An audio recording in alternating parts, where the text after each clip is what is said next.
ওই বিভীষিকাময় সময়ে মুসিবতের কালে মানুষগুলো পাগল হয়ে বিশ্বনবীকে খুঁজতে আরম্ভ করবে।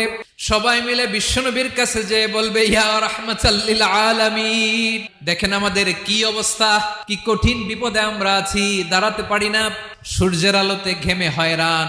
বিশ্বনবী মাকামে মাহমুদে যে আল্লাহু আকবার বলে সিজদায় লুটিয়ে পড়বেন, বিশ্বনবী এমন ভাবে অজর দ্বারায় সিজদায় লুটিয়ে পড়ে কাঁদবেন, রব্বুল আলামিনের রহমতের দরিয়ায় জোশ লেগে যাবে।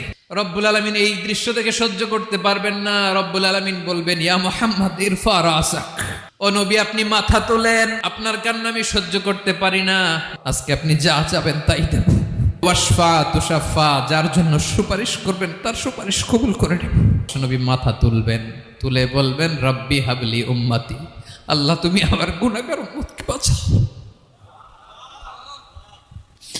এই দুনিয়ার বুকে রব্বুল আলামিন সব নবী